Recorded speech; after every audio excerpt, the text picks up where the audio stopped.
the timing in which you present knowledge is more important than the level of knowledge that you present.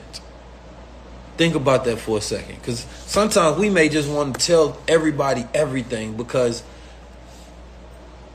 knowledge and truth has a power.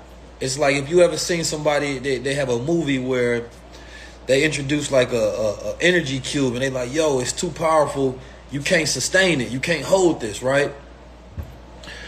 And everything, when you get knowledge is electrical, it's true. So some shit, when you learn about it, it's so powerful that you have to release it to let somebody know about it, right? They say, well, like when women develop at a younger age, you develop the emotional brain way more than young boys. And all of that emotional energy has to be released in the form of conversation. So you have to talk to somebody about your feelings, have to talk to somebody about the things you see, everything. That energy has to be released. The master learns to quiet that mind, right? He learns to say, I will hold it for the right time. So I get certain information that I hold. I was talking to Rashad about this. I'm like, yo, great teachers, great personalities that seem to be extroverted are often the greatest introverts. And let me explain. Oftentimes you have to, like, I'm introverted. I can be in a house by myself the whole day and not miss nothing. By myself. Because when I'm with myself, I'm with my mind, and that's my greatest companion. We just be coming up with thoughts and kicking it together and be thinking about things in original ways and concepts and flows without outside influence, interruption, and interference. You dig? So I'm there with it. And then I will study something that sparks my mind and it gets me excited. And I'm like, oh, this one of them concepts. This one of them thought patterns that I got to get a world to. I was studying some stuff and it was talking about the electrical flow of the brain, right? Of the mind, rather, that our brain, the neuroscience was explaining, you can stick a hole in a part of a person's brain that has, control for motor function, right? They say they do this in kids or different patients at some point in time. They take out a piece of the brain. So let's say the piece of the brain is the prefrontal cortex, and this is responsible for focus. What they were saying is that what actually happens is that the brain is not rigid, where it just does, this will just do this one thing, this does this one thing, well, just was this one thing, this does this one thing. That over time, the other part of your brain will learn how to do the thing that this part of the brain did. And he was explaining that the brain is this electrical flow of system. And they even show a graph where it's like you have what they call locking and unlocking, right? And this is what I do when I give people keys. You give a person a key and you allow them to unlock a thought. And we have certain thoughts that we have in our brain that are locked based on our belief system, our faith, and who we think we are, right? And so new information and experiences can help you unlock those thoughts. And once you do is you reform new neurons that allow you to create new ways of thinking. So every single time you're giving yourself new information, new experiences. So when you wake up and you go to sleep and you wake up, you become a new person because you think different. So you lock and you unlock. And this is what high level conversations is doing to people. It is taking your brain through a locking and unlocking process. Oh, you had them old thoughts. Oh, I was stuck on this thought. Now you got new information. You unlocked it. Now you lock back in new information. The brain's so powerful. It's an electrical system. It's a flow. And so sometimes you can get into a flow state where you just focus, you producing, you doing all the things you need to do. And it's because the brain goes through this flow where sometimes it's just in the right flow, right? The electricity is tapped into its highest form. The way I see with pictures, so like it makes sense for me, right? And I learned this in school. I got in trouble in math class. Shout out Jack Hella Classic. I got in trouble in math class. Math teacher was mad at me because she used to say, Mrs. Smith, I don't like her to this day. Mrs. Smith used to say, I used to get the answers right, but she would say I need to show my work. But the way I think is I see it in my head, right? Like I see numbers and they move a certain way and it makes sense to me. So I then come up with the answer. But in order for me to show you what I did, I would have to draw it out, right? Rather than write it out. So she'll be like, nah, if you can't show me the way you arrived to this answer and the way that we taught you to come up with answers, then you go fail. So I'm like, man, I don't got time for you. So I remember walking out the class a few times, like this shit ain't adding up. Pun intended. So that's when I realized, though, school was a scam. Because school only respected certain types of intelligence.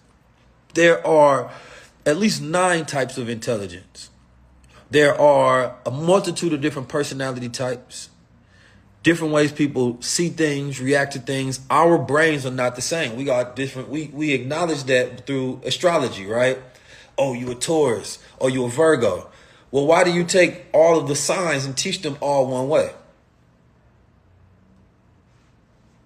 So therefore, one child, their thought process may be more about, I just like to follow along. I'm the greatest follower when it comes to instructions and memorization and duplication of those instructions and memorization. Another person may be abstracting certain information and then coming to a conclusion based on the way that they creatively think. They have the visualized processes.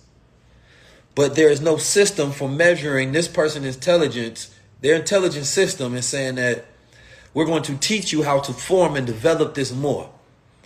So therefore, you go through your whole life thinking you're not that smart, right? But what's not that smart is the system itself and its ability to be able to teach you to master the way that you think and your type of intelligence. So there is millions of people walking around today that don't even think that they're intelligent because the system was not designed for their type of intelligent mastery. Man, and it saddens me because I listen to people and I can hear their perspective and I talk to them like, oh, you're smart as hell. But if you judge Kanye West and Einstein and say who was the bigger genius, some people may say Einstein because they were taught by white America that the metric of genius, right, is one thing. It's this mathematical thing, but Einstein did thought experiments. He didn't have to prove. And now there's things about Einstein experiments that are being disproven. But he couldn't do what Kanye West did, and Kanye West couldn't do what he did. So to compare the two is disrespect to the type of genius that each one of the thinkers have. There's a genius that Mayweather has, right? That if you compare Mayweather and Kanye West, these are different. He may have spatial intelligence, physical intelligence, right? Because of his athletic genius. So you look at Cootie. Cootie was a genius because he had an intelligence of visionary. I observe possibility and potential, and I will record these observations for a later point in time for when my genius pays off. But who calls this person a genius in the midst of it or afterwards? You're only a genius in measurement when you're successful. And this is why a lot of people don't know. They don't know that they're a genius because they are labeling genius with the equivalence of success. And genius and success are two different things. So I really want everybody to understand that genius is what you have, the spirit you have connected to source and the creator that you can pull out and give and or show to the world. I really don't know a man that was so connected to his genius in a way that the Honorable Elijah Muhammad was. Titles and labels are not dangerous like that. Everybody wants to run away from titles and labels. Everybody got to chill with this because words have different degrees. Genius is not God. Genius is just the infinity that everybody has. Genius is a natural right that you have as a human soul and a spirit. My bro, Human 13 is a genius when it comes to coding in Web3. My brain type doesn't allow me to think in the same way that his does, but I recognize the infinity of his genius. My younger brother, Jack Hella Classic, he raps and composes music. And I can see the way his brain works to compose music in a certain type of way. And I said, oh, that's his genius. So it's this thing that you have. And it's not always got to be this high thing. It's just what you have. That's your genius. I want you to just think about that. It's just what you have. It's not that it has to give you $1 billion. It has to be awarded. That does not mean anything. Yes, those geniuses were awarded for their genius. But you may not get awarded for your genius. But that's only because we live in these capitalist structures that don't want everybody to realize who they are. And so what COVID did was it broke the matrix for long enough where people started to figure out, how do I align things as with my heart, my mind, and my soul, and my gut. And so once you jumped off the tracks, the whole world went through an unlocking period. Things that you thought you knew, things that you thought you believed, you were on a circadian rhythm or off a circadian rhythm and got on it. You were on a time schedule and you jumped off of it.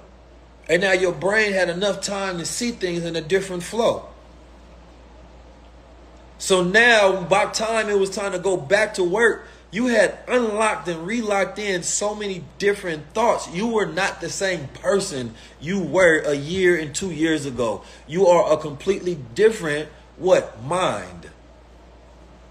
And mind is not the brain. The brain is not the mind. These are two different things. So once your brain has a different rhythm and flow to it in the way that you go about, you are different.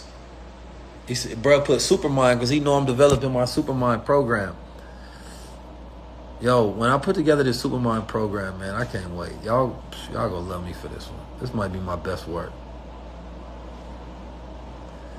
I was telling somebody, like, when I sell stuff, people are happy I'm selling stuff because if I come out, it's like when your favorite rapper come out with a new album. When I come out with a new course, that's how it's like. All right. When I come out with a new course, that's what it's like. It's like, oh, it's some more that he gonna give us. That's how it's like for me. Like, I don't always have to come out with a new course, right, every month or next month. Like, don't get me wrong, and I can make a lot of money by doing it, but I have to do it when I have a new genius to give. You know what I'm saying? Like, that's to me, it's like, yeah, your favorite rapper might drop an album. I might drop a new course for you. And it's like, once he get it, I can't wait for him to drop something. Because you know if you buy it, it's going to give you an unlocking. It's going to reprogram. It's going to give you an upgrade. It's a new system. It's going to give you a Supermind. It's different. What Lil Russell say, it's different over here. You did? Like, hey, man, I get happy talking about these things. Like this. People would be like, what do you do for work? You just be thinking and living it. Like, this makes me happy. Like, more than anything in the world, I can talk to a person and teach them something. Somebody say this, somebody say this is non-humble godly talk. How is it? I mean, what does humble mean again? We don't even have to put it in terms of whether it's humble or just confidence. Confidence is more important than humility. Because if you don't have confidence, then what's the point of your humility? Think about that for a second. People will tell you to be humble more than they would tell you to be confident. We really tell people to be humble more than we tell them to be confident. Tell children that all the time. Make sure you just be humble with what you do. No, make sure you be confident with what you do. Because when you're telling a person to be humble, you're accusing them in the same way. I don't think she was hating, but she just said that and she got to my friend. You're accusing them, right, of every other time of being cocky. And when you're accusing a person of being cocky, you're saying that what you believe in yourself is not valid and true. So I would tell you to be confident. Be confident. Be sure about yourself at all times. I don't know the law of humility per se. I know the power of the act of humility, because humility is an act. You have to act humble. That's what when you tell somebody, they have to act it. Because it's not really real, because humility is lessening your importance in the eyes of others. But there is power in the strategy of humility applied. But it's also not overthinking yourself and allowing yourself to be in flow state. People come, Keys, you humble. I don't think about it. Why am I humble? Because I'm just being a human being? Nah. That had his own Crown site. At Crown, it's the link in my bio. Why people say that? You so humble. Like, why am I so humble? I'm just being myself. But I'm not, when I approach people, I don't think about who I am in context to who they are and then treat them different because I believe something about myself. No, I'm confident in who I am, but I have no reason to bring that to you when I have a conversation with you. So when you feel like somebody is presenting themselves and then comparing them to you to be like, yo, that's like a person being like, yo, I know who I am. You got to talk to me a certain way. No, when you present royalty, people will speak to you as if you're royalty. So it's better to be confident in who you are, because then people will react in that same manner. I know who I am. I ain't got no reason to be cocky. I ain't got no reason to be anything other than who I am.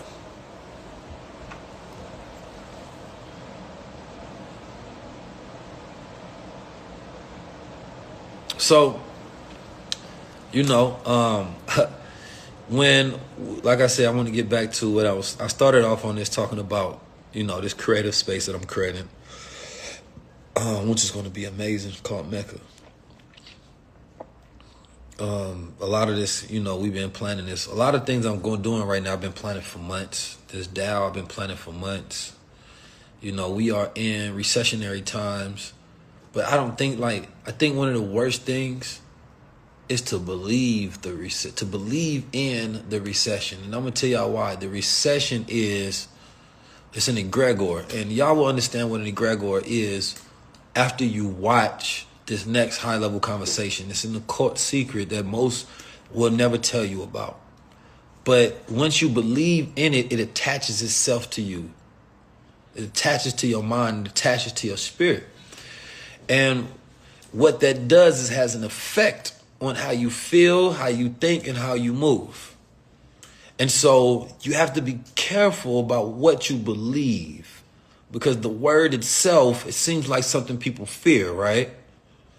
And you're not supposed to fear anything besides what? God, as far as how I'm taught.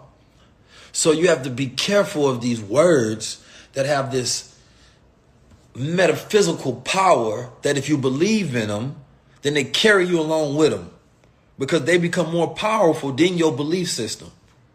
They become more powerful. You are more afraid of that than you are afraid of what you believe in previously, God. So now it becomes your God. Now you got the recession God over you. So you have to be careful with these things. You have to be careful with believing what society believes.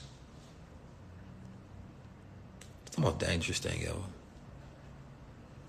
You know what I'm saying? Like, most dangerous thing ever. One of my favorite topics right now is blockchain. Blockchain tech. When you think about the word blockchain, it's not a malevolent presence or energy connected to it. It's not a negative energy connected to it. It's a hopeful energy connected to it, right? That you believe that this has the power to create, make, manifest change. What the world has the ability to do, the media, celebrity, all these things, they have the ability to take certain emotional energy and manifest it into the entity of words. So when you hear them or speak them, there's a connotation attached to it, a metaphor.